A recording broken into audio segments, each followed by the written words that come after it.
Well create investment managers के founder Rajesh Ferwani साहब आज हमारे साथ कार्यक्रम में हो रहे हैं शामिल। फेरवानी साहब, स्वागत है आपका, सुप्रभात।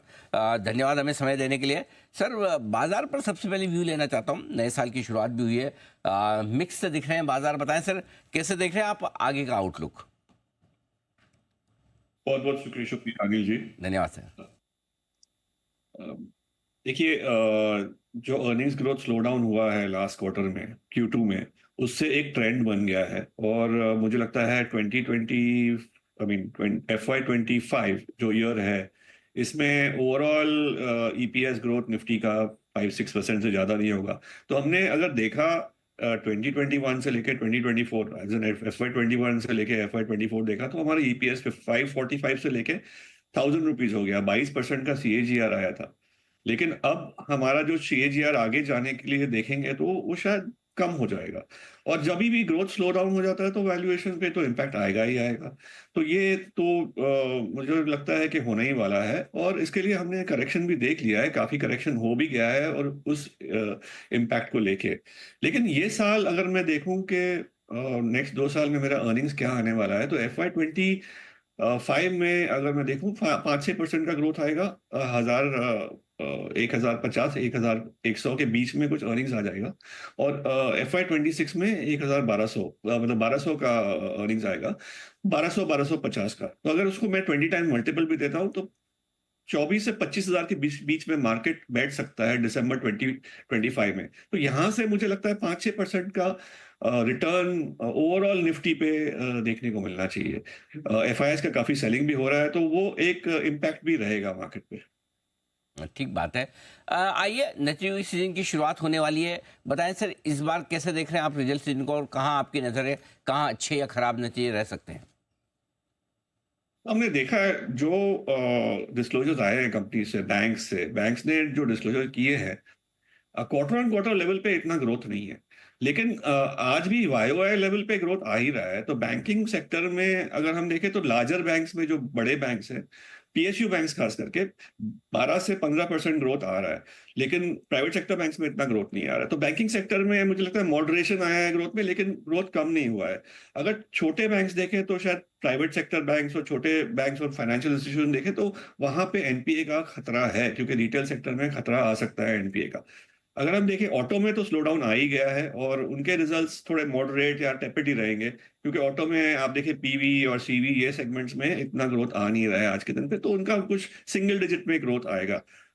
बाकी सेक्टर देखिए, FMCG में भी तो स्ट्रेस चल ही रहा है। अर्बन लेवल पे ग्रोथ ज्यादा है नहीं, सिंगल डिजिट में चल रहा है। और रूरल में थोड़ा रिकवरी है, लेकिन ओवरऑल पेंट्स देखें या कुछ भी FMCG कैटेगरीज देखें तो उसमें ग्रोथ बहुत ही लो सिंगल डिजिट आ रहा है। सिर्फ एक हम बोल सकते हैं, आई डोंट नो टाइटन को आप रिटेल लोगे कि FMCG, लेकिन वहां पे अच्छा खासा ग्रोथ आया है।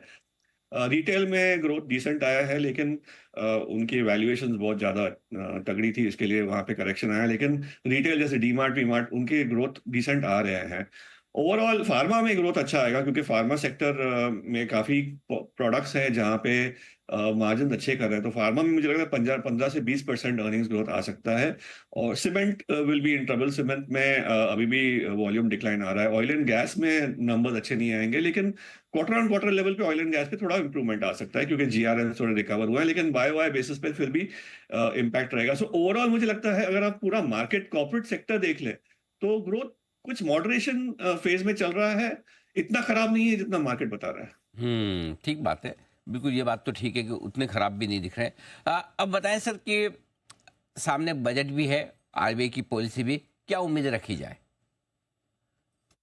तो अगर हम 2021 में देखें, 2021 से 2022 हमारा जो इंटरेस्ट रेट डिफरेंशियल यूएस के साथ जो था, वो 6% हो गया था। 10 ईयर बॉन्ड जो US में था, अगर आप 2020 में देखें तो 10 ईयर बॉन्ड 0.6-0.5% पे हो गया था, क्योंकि गवर्नमेंट ने वहां पे इंटरेस्ट रेट कम कर दिए थे। और इंटरेस्ट रेट डिफरेंशियल बढ़ के इंडिया के साथ 6% हो गया था 2022 में, जब हमारा 10 ईयर बॉन्ड 7.5% पे था और US का 1.5% पे था। आज वो इंटरेस्ट रेट डिफरेंशियल बहुत कम हो गया है, 2% हो गया है। अब प्रॉब्लम RBI के लिए ये है कि अगर हम इंटरेस्ट रेट डिफरेंशियल देखें तो वो बहुत ही कम हो गया है। और हम अगर इंटरेस्ट रेट्स कम करेंगे तो हमारी रुपये को बहुत हिट हो सकता है। तो हमारी रुपये ऑलरेडी डेप्रिशिएट होकर 86 होने वाली है। तो कहीं ना कहीं वो एक प्रॉब्लम है। और मुझे लगता है जब तक US इंटरेस्ट रेट्स कम नहीं होंगे ये इम्पैक्ट रहेगा। और बजट की अगर बात करें तो गवर्नमेंट ने इस साल शायद इतना केपेक्स किया नहीं है। अगर आप देखो लास्ट ईयर तक गवर्नमेंट ने काफी अच्छा केपेक्स किया था और इंफ्रास्ट्रक्चर पे और डेवलपमेंट पे काफी अच्छा केपेक्स किया था। 2020 आई मीन 2024 ईयर में गवर्नमेंट ने इतना अच्छा केपेक्स नहीं किया है। I think we are below the targets. और मुझे लगता है कि गवर्नमेंट को अब कहीं ना कहीं से फंडिंग की जरूरत पड़ेगी, क्योंकि हमको अगर नेक्स्ट ईयर का केपेक्स करना है तो हमको कैसे फंडिंग उसका करना है देखना पड़ेगा, क्योंकि गवर्नमेंट की जो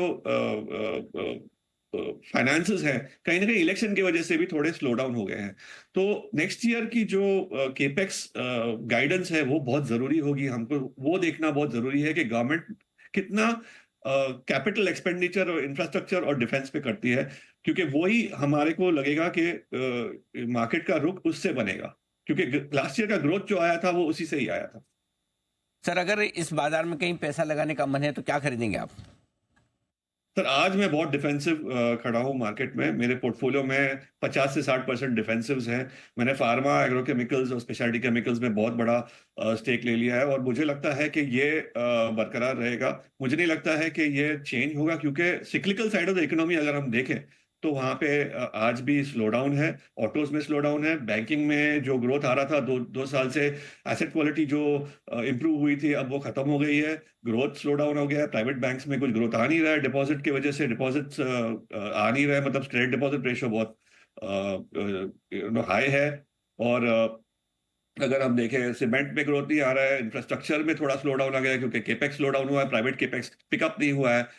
और बाकी सेगमेंट्स में भी अगर ऑयल एंड गैस में देखें या एफएमसीजी में भी देखें, मुझे कोई सेक्टर ऐसे दिख नहीं रह गए। हम अगर निफ्टी को ही देखें, टॉप 5 सेक्टर्स कौन से हैं? Banking, financial services, FMCG, IT. IT में भी कुछ फर्लोज आए हैं, स्लो डाउन आया है, मतलब इतना कुछ ग्रोथ नहीं आ रहा है वहां पे। हम देखें तो आईटी है, एफएमसीजी है, बैंकिंग फाइनेंशियल सर्विसेज है, और फिर बाकी जो सेक्टर्स आते हैं जैसे ऑटो है और ऑयल एंड गैस है, मेटल्स है, वहां पे मुझे लगता है कि कहीं ना कहीं अपॉर्चुनिटीज मुझे दिख नहीं रही हैं। और वैल्यूएशंस भी इंजीनियरिंग और पब्लिक सेक्टर कंपनीज में बहुत ज्यादा है, तो वहां भी बहुत सिलेक्टिव रह के हमने कुछ अपॉर्चुनिटीज ढूंढे हैं। लेकिन ज्यादा मेरा focus pharma, chemicals, speciality chemicals और एग्रो केमिकल्स, क्योंकि एग्री बिजनेस भी ये साल अच्छा करेगा, वाटर लेवल्स अच्छे हैं। दूसरा, अगर हम देखें तो कहीं ना कहीं पॉकेट्स है जहां पे हमने इन्वेस्ट किया, जैसे होम इंप्रूवमेंट, हाउसिंग फाइनेंस और कुछ इंजीनियरिंग और डिफेंस कंपनीज, जहां पे हमको लगता है वैल्यूएशंस आर रीजनेबल। ठीक बात है। तो ये है आपके लिए इन्वेस्टमेंट के बेहतरीन मौके। फैरवानी साहब, बहुत बहुत धन्यवाद आपका समय